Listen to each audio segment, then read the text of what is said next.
સ્વામિનારાયણ સાક્ષાત અક્ષર પુરુષોત્તમ સર્વેભ્ય પરમં શાંતિ આનંદમ સુખમર્પયેત. શ્રી સ્વામિનારાયણ ભગવાનની જય. શ્રી અક્ષર પુરુષોત્તમ મહારાજની જય.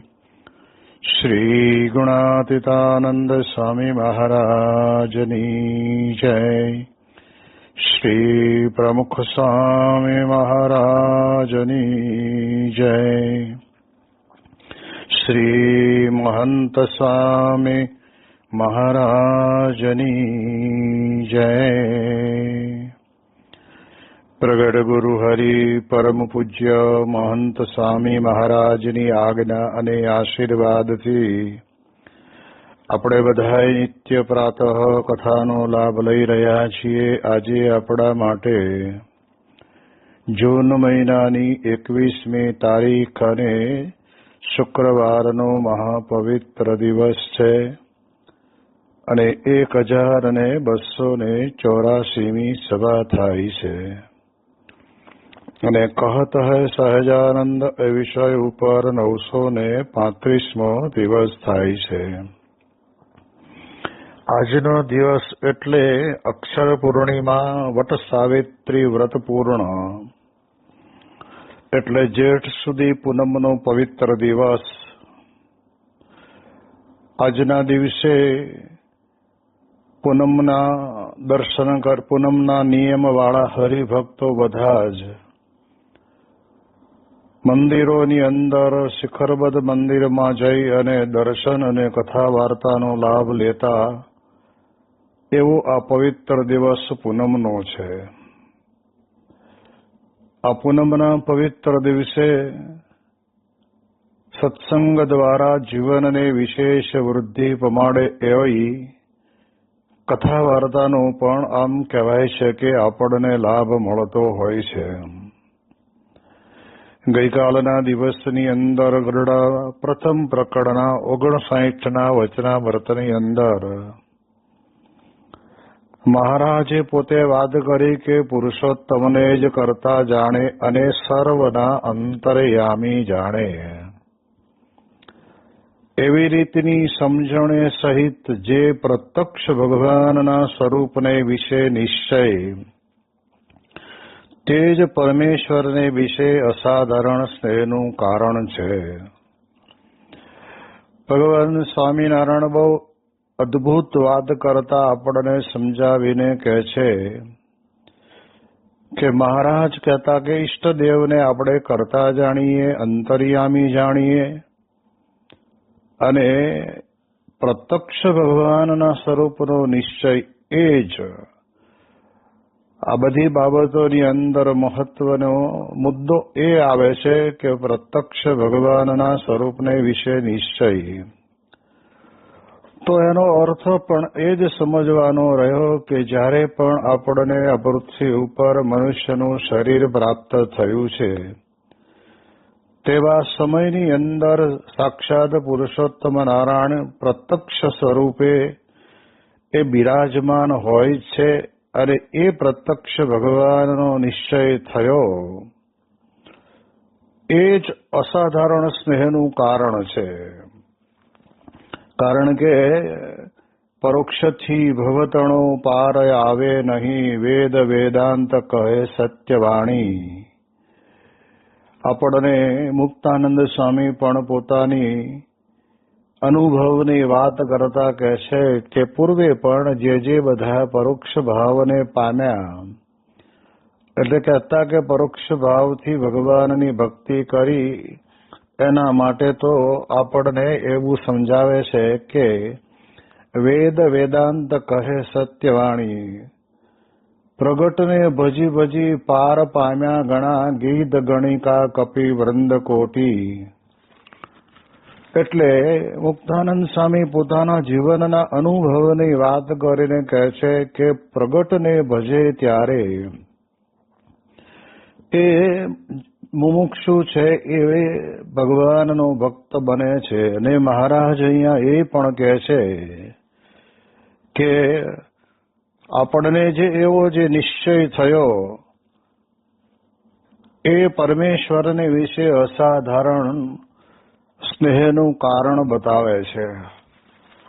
એટલા માટે મહારાજ પોતે આપણને વિશેષ કરીને એ વાત કહેવા માંગે છે કે જ્યારે પણ આપણને સત્સંગ થયો છે ત્યારથી માંડીને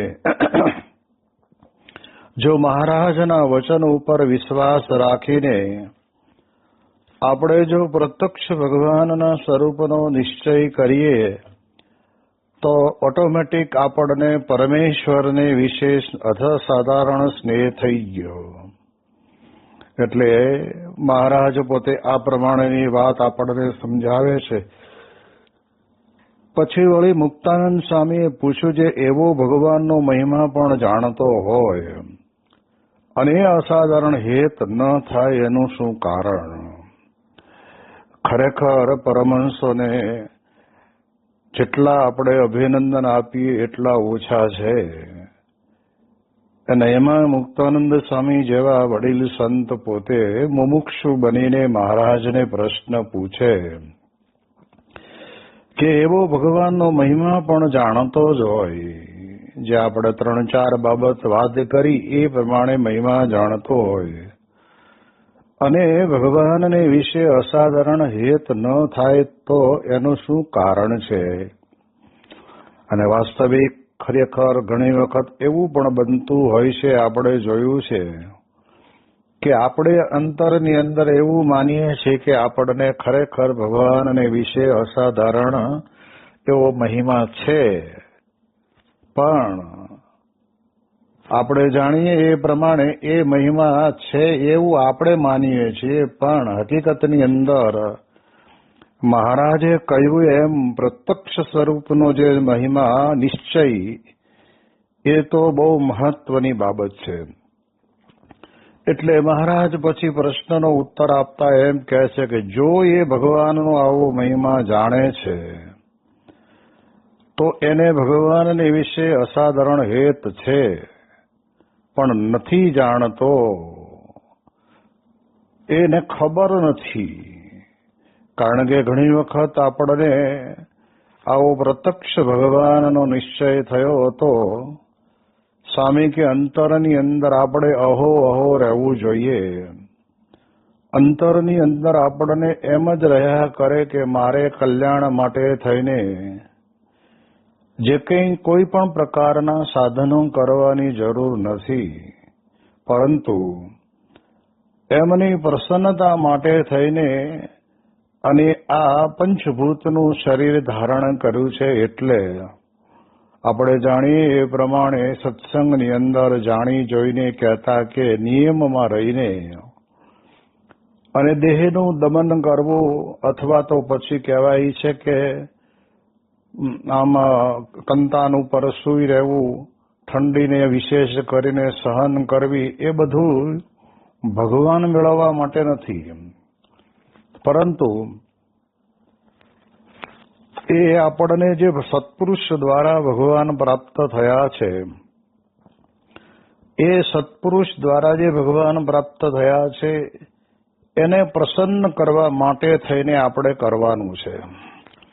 અને મહારાજના વખતની અંદર પણ મહારાજના જે સંતો, જે પરમહંસો હતા, એમણે પણ પોતાના જીવનની અંદર જે મહારાજે આજ્ઞા કરી તે આજ્ઞા પ્રમાણે એમણે જીવન જીવ્યા અને તપ આદિક જે કરવાનું હતું એ કર્યું. એ માત્ર પ્રસન્નતા માટે હોય છે. એટલે એ દ્રષ્ટિએ કરીને આપણે એટલું જ વિચારવાનું કે આપણે આપણા જીવનની અંદર ભગવાનને પ્રસન્ન કરવા માટે જ સાધના કરીએ છીએ. બાકી આપણને આવા જ્યારે પ્રત્યક્ષ સ્વરૂપનું આપણને ઓળખાણ થઈ ગઈ છે, એમની સાથે પ્રીતિ થઈ ગઈ છે, પછી આપણે બીજું કરવાનું રહેતું નથી. અને એટલા જ માટે મહારાજે પણ વચનામૃતમાં કહ્યું, મહારાજ કહે છે કે સત્પુરુષને વિશે દ્રઢ આત્મબુદ્ધિ એ જ આત્મદર્શનનું સાધન છે અને એ જ પરમાત્માના દર્શનનું સાધન છે.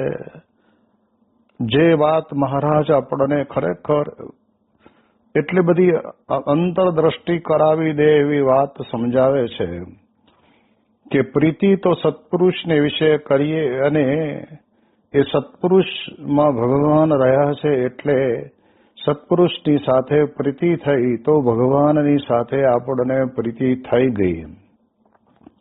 આપણને આત્મદર્શન પણ થયું અને પરમાત્માનું દર્શન પણ થયું. એટલે મહારાજ પોતે આ લોકની અંદર પ્રગટ રહ્યા છે એની વાતને આપણને વિશેષ કરીને એ જણાવે છે. એટલે જો આવો ભગવાનનો મહિમા આપણા અંતરની અંદર છે, જેમ કે અંતર્યામીપણું, સર્વજ્ઞપણું, અને સાથે સાથે આપણે જાણીએ એ પ્રમાણે કહેવાય છે કે કર્તાપણું પણ. એટલે યોગીજી મહારાજ પોતે વાત કરીને કહેતા ને કે મહારાજ કે ભગવાનના સ્વરૂપને આપણે કર્તા, સાકાર, પ્રગટ, સર્વોપરી અને દિવ્ય સમજીએ તો આપણે પછી બીજું કાંઈ સમજવું બાકી રહેતું નથી. એટલે એ દ્રષ્ટિએ અહીં આગળ મહારાજ આપણને કહે છે કે એવું જ્યારે આપણને ભગવાનનો મહિમા સમજાયો ત્યારે આપણે અસાધારણ હેત થઈ જ ગયું છે એમ સમજી લેવાનું.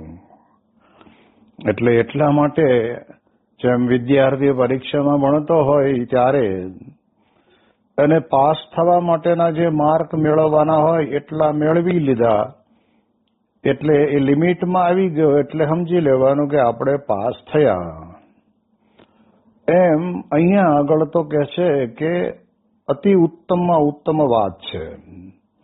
ભગવાનના સ્વરૂપનો આવો નિશ્ચય થઈ ગયો એટલે એ નિશ્ચયની જ મોટપ આ સત્સંગની અંદર છે. અને મહારાજે એટલે જ કહ્યું છે કે નિશ્ચય વડે કરીને મોટપનું. જે સાધુ અથવા તો જે હરિભક્તના અંતરની અંદર આવો પ્રગટ પ્રમાણ પુરુષોત્તમ નારાયણને પ્રત્યક્ષ ભગવાનને કરતાપણાનું, અંતર્યામીપણાનું, દિવ્ય ભાવ આ બધું જ આપણા અંતરની અંદર હોય તો આપણે સમજી લેવાનું કે આપણને પુરુષોત્તમ નારાયણનો નિશ્ચય થઈ ગયો છે.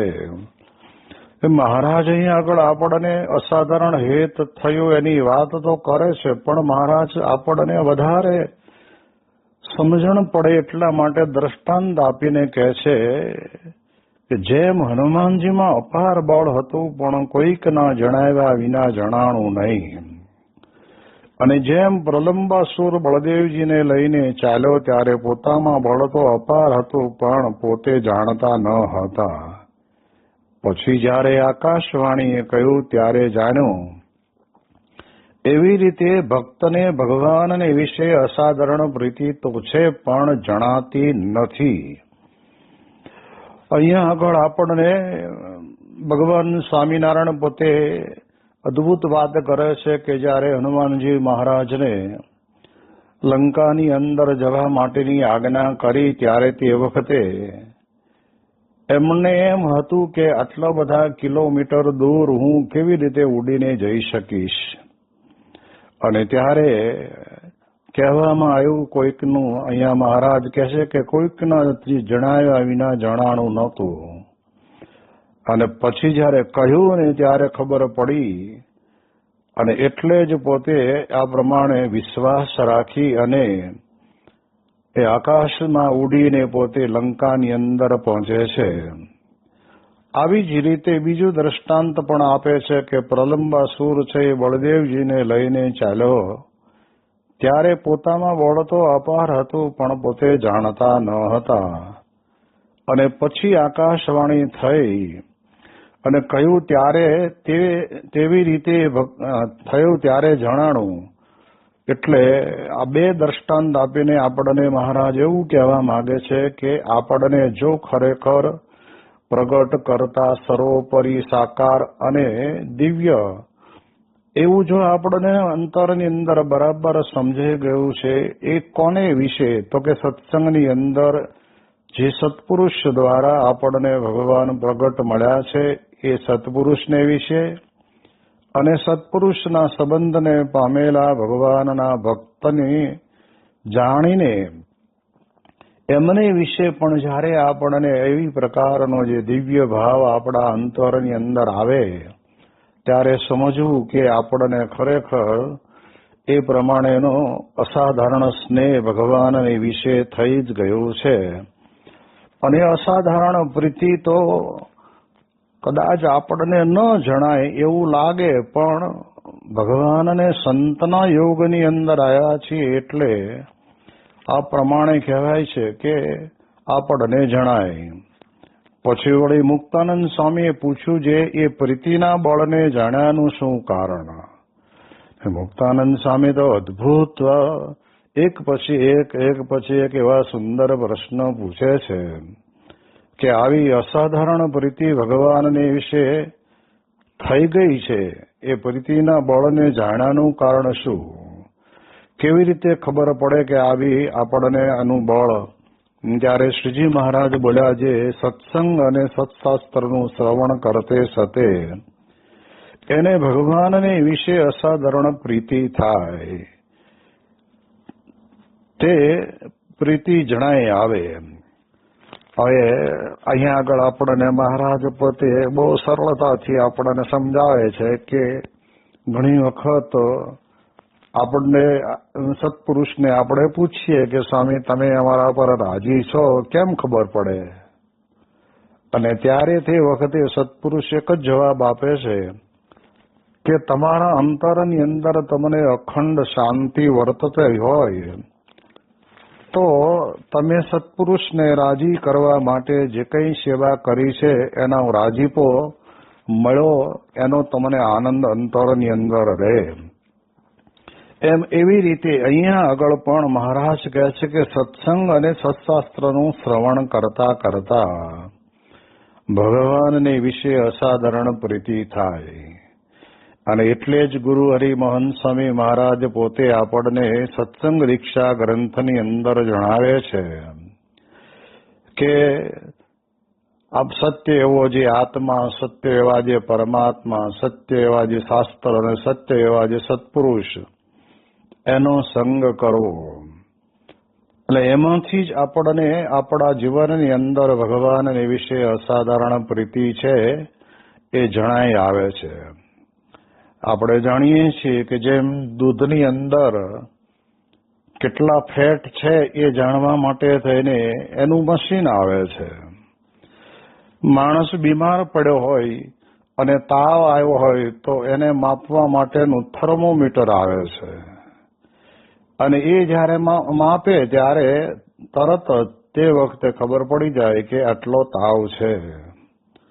જેમ બ્લડ પ્રેશર પણ શરીરની અંદર વધે ઘટે તો એમાં પણ આપણે જાણીએ એ પ્રમાણે કે આપણને ખબર પડે કે મશીન દ્વારા જ્યારે માપીએ ત્યારે આ બધા દેહના રોગની વાત છે.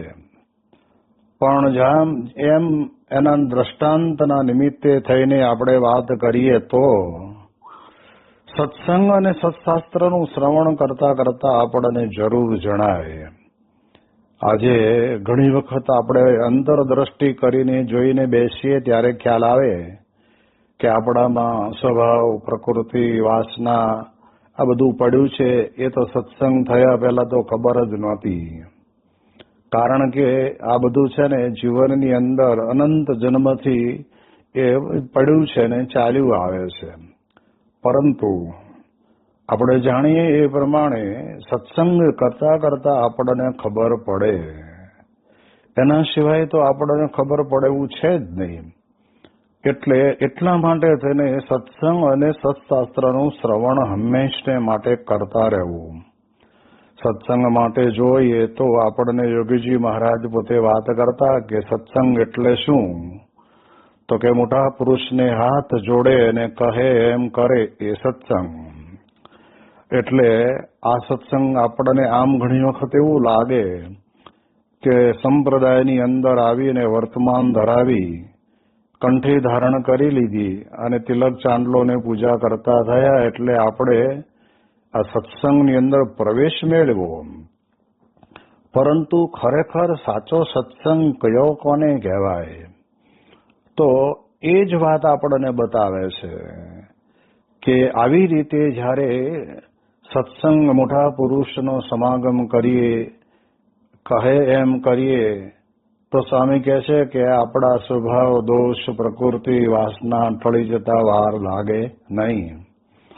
જેમ મહારાજે મધ્યના 7ના વચનામૃતની અંદર પણ કહ્યું છે ને, મુક્તાનંદ સ્વામીએ પૂછેલો પ્રશ્ન છે કે વૈરાગીહીન હોય તે કેવો પ્રયત્ન કરે તો એનામાં વૈરાગ આવે? ત્યારે મહારાજ પોતે તે વખતે ત્યાં આગળ કહે છે, મહારાજ કહે છે કે અતિશય મોટા જે પુરુષ તેની અતિશય મન કર્મ વચને કરીને સેવા કરે તો એની વિશે વૈરાગ વિવેકાદિક ગુણો આવી જાય. હવે સદગુણ પ્રાપ્ત કરવા માટેનું સાધન પણ સત્પુરુષ છે. આપણને આપણા અવગુણો દેખાય અને સામી વ્યક્તિની વિશે સદગુણ દેખાય એના માટેનું પણ સાધન સત્પુરુષ છે. એટલે સત્પુરુષને વિશે જેટલી આપણી પ્રીતિ દ્રઢ થઈ એટલો જ આપણો સત્સંગ સાચો કહેવાય. અને એટલા જ માટે છેલ્લાનું બીજું વચનામૃત પ્રગટ ગુરુ રૂપ હરિનું આપણને આપ્યું. પણ હા, એક વાત સમજવાની કે બહુધા સત્સંગની અંદર જ્યારે પોતપોતાની રીતે પોતે સત્સંગનો મહિમાની વાતો કરતા હોય અને એવા ગુણો ન હોય ત્યારે તેવા સમયની અંદર આપણે અવળે રસ્તે તો જતા રહ્યા નથી ને, એની આપણને કેમ ખબર પડે? તો પહેલું તો આપણે એ વિચાર કરવાનો છે કે મહારાજે જે સત્પુરુષના લક્ષણો કયા છે એવા લક્ષણો છે? બાહ્ય દ્રષ્ટિ વડે કરીને સત્પુરુષ જેમ વર્તે તેમ વર્તે એવું નહીં. એ તો દૈહિક પ્રકૃતિના કારણે કરીને તે પ્રમાણે વર્તતા હોય. પરંતુ સત્પુરુષમાં અખંડ ભગવાન બિરાજમાન છે એવો આપણને ભાવ થાય તો એ સત્પુરુષને વિશે ભગવાન અખંડ બિરાજે છે એની અનુભૂતિ આપણને થવી જોઈએ. આ તો કાગડાને બેસવું અને ડાળને ભાંગવું એવી પ્રકારનું પણ ઘણું બધું તંત્ર આ લોકની અંદર ચાલતું હોય છે અને એમાં એ પોતાની રીતે અભિનિવેશ કરીને બેસી ગયા હોય. પણ આપણને તો મહારાજના વખતથી ગુણાતીત ગુરુવર્યોના જીવનની અંદર જોતા આવ્યા ત્યારે આપણને ખ્યાલ આવ્યો કેવા મોટા મોટા આ લોક દ્રષ્ટિએ પણ પૈસે ટકે સુખી સંપન્ન એવા વ્યક્તિઓને પણ શાસ્ત્રીજી મહારાજ, યોગીજી મહારાજ, પ્રમુખ સ્વામી મહારાજની જોડે આવતા અંતરની અંદર અનુભૂતિ થતી. અને ઘણી વખત તો યોગીજી મહારાજની પાસે આ પ્રમાણે કહેવાય છે કે રાજકીય પુરુષો પણ આવે અને બાપાને વિનંતી કરે કે બાપા આ વર્ષે જો વરસાદ ખરેખર નહીં થાય તો બહુ જ ગુજરાતની અંદર તકલીફ ઊભી થશે, માટે આપ દયા કરો અને પ્રાર્થના કરે. એ સાચી જગ્યાએ આવીને કરે એટલે યોગીજી મહારાજ તો કહે કે અમે તમારી અરજી અક્ષરદેરીમાં જઈને ગુણાતીતાનંદ સ્વામી અને મહારાજને કરીએ છીએ અને મહારાજ તમારો સંકલ્પ પૂરો કરશે. તો એ પ્રકારે સત્પુરુષની પાસે આવે છે આવનાર વ્યક્તિને ખબર છે. અને અંતઃકરણ એમ કહેવાય છે કે ત્યાં આગળ સત્પુરુષની પાસે ઝૂકી જતું હોય છે. અને એટલા માટે થઈને આપણને અહીંયા આગળ કહે છે કે સત્સંગ એટલે સંપૂર્ણ અંગ સત્પુરુષ છે. એની અંદર બધું જ આવી ગયું. શાસ્ત્રો આવી ગયા, એની અંદર મંદિરો આવી ગયા, એની અંદર સંતો આવી ગયા. કારણ કે એક સત્પુરુષને લીધે મંદિરો પણ થાય, શાસ્ત્રો પણ રચાય, સંતો પણ થાય, હરિભક્તો પણ થાય. એટલે એ સત્પુરુષને વિશેની જે દ્રઢ પ્રીતિ એ જ આપણા માટે કહેવાય છે કે મોક્ષનું દ્વાર ઉઘાડનારું બને છે. માટે સત્સંગ કરીએ છીએ ત્યારે આપણે આડું અવળું આપણે કોઈ જગ્યાએ અપૂર્ણપણું પડેલું હોય અને છતાંય પોતાને અભિનિવેશના કારણે કરીને સત્પુરુષના જેવી ક્રિયા કરવાનું ઢોંગ કરતું હોય કોઈ, તો ત્યાં આપણે જઈએ તો શું થાય? એનું જેવું હોય એવું આપણું થાય. એટલે એ બહુ જ વિચાર કરવાનો કે સત્પુરુષ એટલે કોઈ વ્યક્તિ નથી. સત્પુરુષ એટલે તો સાક્ષાત અક્ષર બ્રહ્મ તત્વ છે, જે બ્રહ્મને માયા ક્યારેય પણ સ્પર્શી શકતી નથી. ગમે તેટલા દેશ વિદેશોની અંદર યોગીજી મહારાજ કે પ્રમુખ સ્વામી મહારાજે વિચરણ કર્યું, પરંતુ કહેવાય છે કે એની અંદર ક્યાંય પણ કોઈ દેશની એ ભાષાએ અસર નથી કરી, કે ભોજને અસર નથી કરી, કે પછી તે વખતની અંદર વસ્ત્રોએ પણ અસર નથી કરી. અને એ પ્રમાણે એક જ સ્થિતિની અંદર રહ્યા છે. તારી આપણે સમજવું કે એ સત્પુરુષ. પ્રમુખ સ્વામી મહારાજની સત્સંગ વધારવાની કેટલી બધી ધગસ. તો બાપા પોતે ત્યાં આગળ પરદેશ હતા અને ત્યાંથી જ મુંબઈ કોઠારી સ્વામીને પત્ર લખીને જણાવી દીધું કે અમે અમારું વિચરણ પૂરું કરીને મુંબઈ આવીએ અને 2-4 દાડા રોકાઈ અને પછી તરત જ ખાનદેશની અંદર આપણે વિચરણ કરવા જવાનું છે. કારણ કે ઘણા વખતથી ગોઠવાયેલું અટકી જાય છે, જવાતું નથી. એટલે આ વખતે નક્કી જ કર્યું છે. ત્યારે સંતોએ કહ્યું કે સ્વામી આપ આવો ત્યારે એ વખતના સમયની અંદર ઠંડીનું પ્રમાણ પણ વધારે હશે ને એટલા માટે પછી રાખીએ. તો સ્વામી કે ના આવે, ઠંડી તો આપણે જ્યાં રહીશું ત્યાં ઠંડી લાગવાની છે.